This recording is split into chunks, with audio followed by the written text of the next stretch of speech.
At 16:52, 4:52 hours, our dispatch received a call of an active shooter at the Natalie Medical Building. They brought out one nurse, and just seeing the police officer hugging her, and you could see just the terror in her eyes, or in her body. Right now, we have 4 civilians that are dead. We have 1 shooter that is dead. My heart is probably beating 100 and something beats a minute. It's a repeat.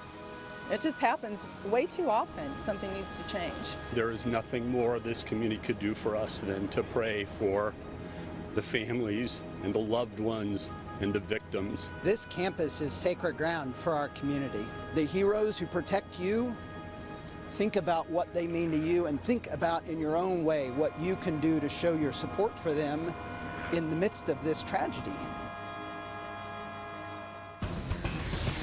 Oklahoma's own News on 6 starts now. Good morning, everyone, and welcome to News on 6 at 9 a.m. We're glad you're here. I'm Leanne Taylor. I'm Dave Davis. Our top story this morning, tragedy in Tulsa. People all over Oklahoma are coming to grips with the news of another mass shooting, this time right here in our state. Tulsa police are still investigating why a gunman murdered 4 people, then killed himself at a Tulsa doctor's office Wednesday evening. We have live team coverage this morning as we begin with News on 6's Reagan Ledbetter. He was on the scene all yesterday evening getting updates from police and first responders about what exactly happened. Reagan joins us live this morning to talk about everything he witnessed. And Reagan, it's a tragic day here in Tulsa. It really is, Dave and Leanne, and like you guys said, a lot of people have a lot of questions. You know, everybody wants to know why, right now, why someone would do this, why this happened, but also who these innocent victims are. And those are questions, those are answers we don't have right now. We're expecting to get those later on this morning. But again, like you said, a very tragic situation. I mean, every law enforcement agency in this part of the state was out here yesterday evening when this call went out. I saw ATF, FBI, Homeland Security investigations, OHP, Tulsa Police. I mean, everybody was here. This whole area here behind me was just covered up with law enforcement. Now, in this situation, a lot of training changed after Columbine, and this was a training. This is something that Tulsa Police trains for all the time, but it never expected to have to utilize those skills. And that is when an active shooter happens. You know, it used to be you set up a perimeter around the location and wait for your SWAT team to come in, wait for a tactical team to come in. But these officers rushed in like they're trained to do. They're trained to spot the threat and stop the threat, and that's what Tulsa Police says these officers that were first on scene did. They rushed into that building. They heard the gunshots coming from the second floor. They headed to the second floor, and that's where they found the suspect and the victims. And they went through the whole building, making sure there wasn't a possible second shooter. They cleared the building, then started to kind of backflow back through the building to make sure there weren't any more victims, and then started to address all of the civilians that were in the hospital. But as you said, a very tragic situation here, something that, you know, we as people who live in Tulsa hope and pray never happens in our community. Law enforcement who trains for these types of situations hopes and prays this never happens, but it did happen here in Tulsa. But we're hoping to get some more answers about why this happened. Coming up at 10:15, we'll have a live stream of the news conference with Tulsa Police, Mayor G.T. Bynum, as well as the CEO of St. Francis, to give us more information on those 4 victims that we know are all employees here at the hospital. Dave and Leanne. Reagan, just real quick, it's kind of important to note so much has been out there on social media, speculation, rumors, and I think it's just really important that we reiterate the importance of what our job is to sort through and actually get those facts and present them in a timely fashion. Exactly right, Leanne. I can't tell you the amount of messages I've gotten from last night when I was out here reporting all night from people on Facebook or text messages saying these are the victims, or this is what happened, or this is the amount of victims that there are. And you know, it's our job to gather the facts and report the facts, not speculation. And I'm not going to jump in front of a camera and report hearsay of what people are telling me. And especially when it comes to death in a situation like this, it's better to just wait. And that's what we're doing. Law enforcement, they're investigating, they're gathering that information, and they will be releasing that information when they're comfortable with that. When it comes to victims, they're not going to release victim information until the families are notified. And but yeah, like you said, there's a lot of rumors out there, and we're hoping to get a lot of those rumors cleared up coming up later this morning.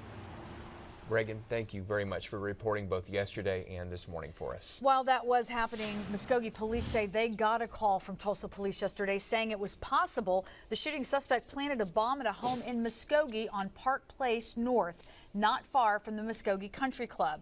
The home was evacuated and those living nearby were asked to stay inside their homes.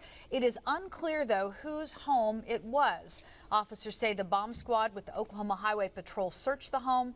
No explosives were found. As you can imagine, it was a horrific feeling for people who were near the Natalie Medical Building at St. Francis campus when the shooting happened. News on 6's Cal Day joins us with reaction from some of those witnesses. Cal? Well, Leanne, Dave, the Natalie building actually sits sandwiched in between two other buildings out here on the St. Francis complex. To the north of the Natalie building is the big main St. Francis Hospital. To the south of that building is the Kelly office building. All three of these buildings are connected because of sky bridges. So there were people surrounding this area. Of course, it was towards the end of the workday, but there were plenty of people who heard and seen a lot of this commotion going on. Employees in the main part of the hospital heard a code silver called out over the intercom. That indicates that someone is on the complex displaying a threatening behavior. Now, in this scenario that they do have plans for and contingencies for, the hospital goes into a lockdown. Many of the doors lock automatically around the campus, and employees are taught to dim the lights where they can as part of the procedure. Many St. Francis employees are understandably shaken up, as well as everyday citizens of Tulsa. Many people just want answers, and they're wondering what led up to this and why it happened. One woman we spoke to says when she saw the police presence, she knew it was yet again another shooting. That's crazy. It's a doctor's office, right? I mean, it shouldn't be an active shooter nowhere, but a doctor's office? Like, what's really going through your head? Like, what's going on? I just feel like no situation should ever be that serious where you have to take it this far. Other witnesses say the scene out here at this intersection looked like something out of a movie when describing all of the police cars and other first responders who had packed this area. The hospital was put on all clear just shortly after 6 o'clock, after first responders were able to make sweeps of the area and make sure there was no longer a threat. Live in Tulsa, Cal Day, Oklahoma's own News on 6. Thank you, Cal. The St. Francis Health System community is asking for prayers after yesterday's mass shooting there at the Natalie Medical Building. News on 6's Jonathan Cooper joins us with a response from their president and CEO. Dave and Leanne, Dr. Cliff Robertson was understandably shaken up talking about what happened yesterday evening. He held back tears while speaking with the media.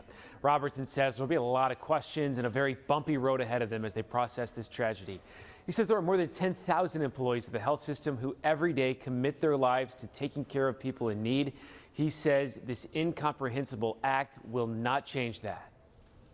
We're an organization that believes in the power of prayer, and there is nothing more this community could do for us than to pray for the families and the loved ones and the victims of this senseless act. I can't stand here and not thank the first responders in this city. I mean, look around us. The response has been incredible, and I don't know that I've truly understood just how important our first responders can be and are every day. St. Francis has canceled all appointments at the Warren Clinic before noon today to give staff and caregivers the time to process what happened. The Warren Clinic orthopedic offices in the Natalie building where that shooting happened will be closed for the rest of the week. And we expect to hear more from Dr. Robertson later this morning. We're also expecting to hear from Dr. Ryan Parker. He is the Associate Chief Medical Officer and an ER physician there at St. Francis. Jonathan Cooper, Oklahoma's own News on 6. Jonathan, thank you. Leaders from across the country have been commenting on the shooting. Last night, Tulsa Mayor G.T. Bynum said conversations about guns or policy should be saved for another day. He also praised the first responders for their response to the shooting. As the community tries to piece together what happened, Mayor Bynum wants Tulsans to focus on the victims who lost their lives and their families. We'll have another update from Mayor Bynum as well as Tulsa Police in St. Francis, as Jonathan mentioned, this morning here at 10:15. It's almost 10 after 9. Let's turn our attention to the weather, and Alan's got a look at our forecast. Yeah, good morning. We've got cloudy cool tracking over the next couple of days coming up at the bottom of the hour. Thank you. Well, prices at the checkout counter, of course, are up significantly year over year. After the break, we're talking with financial expert Rachel Cruz about how to save money on gas and groceries during inflation. And Rogers State University, they are the national champions in Division II softball. We've got the whole team here, and we're going to talk with them still ahead.